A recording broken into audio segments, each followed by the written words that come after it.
আপনাদেরকে যে how thankful I am আপনাদের কাছে। অনেকেও হয়তো না জানতে পারেন ইন এইটিজে আর্লি এইটিজ আমরা 90 কোটি টাকা, মাত্র 90, তখনকার সময় অনেক টাকা ছিল, অনেক পুরনো যারা সামনে বসে আছেন সেই পুরনো দিনের মানুষজন তারা জানেন। তার মধ্যে 50 কোটি টাকা আমাদের ফার্মাসিউটিক্যাল একটা প্ল্যান্টের জন্য ঢাকা কালিয়া করে, আর 40 কোটি টাকা দেয় টেক্সটাইলে। And today, the market capitalization of pharma only is close to $2 billion. তো যাত্রা শুরু ছিল 50 থেকেই, এবং এর পিছনে আপনারা যারা জানেন যে সেই সময় ফার্মাসিউটিক্যালের জন্য টাকাটা তোলা হয়েছিল, টেক্সটাইলের জন্য না। বাট মাই ফাদার প্রমিস যে না, যারা ফার্মাসিউটিক্যাল শেয়ার কিনবেন তাদেরকে বিনা পয়সায় স্পেসিফিক হিসেবে এটা দিয়ে দেওয়া হবে। কিন্তু এটা গভর্নমেন্ট রাজি হন নাই, বলে না এটা দেওয়া যাবে না। তো আমি তো খুব খুশি হলাম, ভালোই তো, না শেয়ার না দেওয়া তো ভালোই হলো। He said, no, it's my commitment. উনি হাইকোর্টে গিয়ে গভর্নমেন্ট এখানে কেস করে, কেসে জিতে তারপরে শেয়ার দিত।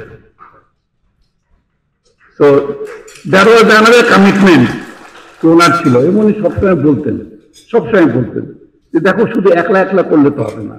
পরবর্তীতে যখন উনি সবসময় বলতেন যে যারা আমাদেরকে এই শেয়ার মার্কেটে যখন আমরা আসি তখন যারা আমাদের সমর্থন দিয়েছে, সবসময় তাদের কথা তোমার মনে যেত। And I can tell you that I'm sure that আপনারা আমাদের ব্যালেন্স শিট দেখেন, আমাদের অপারেশন খুব ভালো করেই জানেন, আপনাদের অনেক কলিগস আপনাদের সঙ্গে আছে। তো সেই সুযোগটা আজকে পেলাম যে সামনাসামনি আপনাদেরকে থ্যাংক ইউ বলার জন্য, এবং আপনাদের মাধ্যমে নিশ্চয়ই আরো অনেক শেয়ার হোল্ডার যারা জানবেন যে তাদের কাছে। না আপনারা যেটা বলছেন একটু আগেই উনি বললেন যে কেন, আসলে মাল্টিন্যাশনাল কোম্পানি যেমন আমাদেরও কিন্তু নতুন ইনভেস্টমেন্ট, এখন টাকা যদি না লাগে তাহলে এখন নতুন কোম্পানিতে মানে যাওয়ার তো কোনো মার্কেট থেকে এই টাকাটা রিস্ক করার তো কোনো যুক্তি নেই।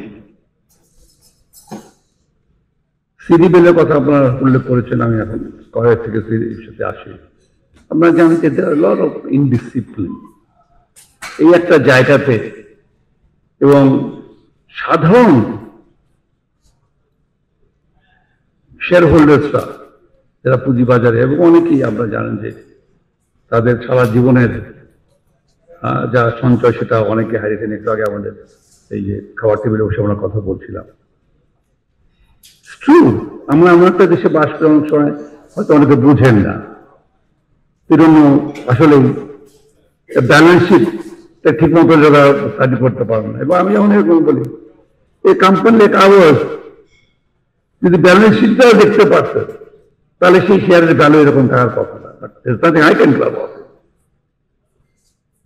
তো তাদের প্রতি তো আমাদের একটা অনেক বড় দায়িত্ব আছে, এবং যারা পুঁজিবাজারে আসে তাদের সঙ্গে ইন্টারাকশনটা হওয়া। তো আমি আপনাদের কাছে একটু উল্টো অনুরোধ রাখবো, একটু আপনার বেশি করে একটু ইন্টারাকশন, মানে যারা আছে অনেকেই সারা জীবনের সঞ্চয় চাকরি বাকরি করে পেনশন নিয়ে সেই টাকাটা দিয়ে তাদের সংসার চলে, তখন মনে করছে পুঁজিবাজারে কিছু বিনিয়োগ করলে হয়তো, এবং অনেকে একদম সর্বশান্ত হয়ে গেছে। এইটা আমাদের কারোই কাম্য নয়। তো যাই হোক, আজকে আমার একটা বড় সুযোগ এসছে, যারা নীতি নির্ধারকরা সামনে বসে আছেন, অবশ্যই এই অন্তর্বর্তীকালীন সরকারের কাছে আমাদেরও অনেকই প্রত্যাশা, যদিও অল্প সময়ের জন্য, বাট যারা আজকে দায়িত্বে আছেন তারা প্রত্যেকেই অত্যন্ত জ্ঞানী গুণী, অনেক বিচক্ষণ ব্যক্তি, যাদের অভিজ্ঞতা অনেক বেশি। তো আমাদের এক্সপেকটেশন থাকবে যে অন্তত কিছু পথ নির্দেশনা আমাদেরকে দেশকে দিয়ে যান, যখন পরবর্তীতে যখন ইলেক্টেড গভর্নমেন্ট যখন আসে তারা তখন দায়িত্ব নেন, অন্তত কিছুটা হলেও এগুলো কিছু ফলো করা হবে। সবকিছু আর রাতারাতি সবকিছু পাল্টে যাবে না। আপনাদের সবার মঙ্গল কামনাতে আমি সরি যে আমাকে আমার আগের থেকে আমি আগেই বলেছিলাম ফেব্রুয়ারি যে আমার কিন্তু ভাই একটু আগে ছেড়ে দিতে হবে, বিকজ আমার আরো দুইটাই আছে।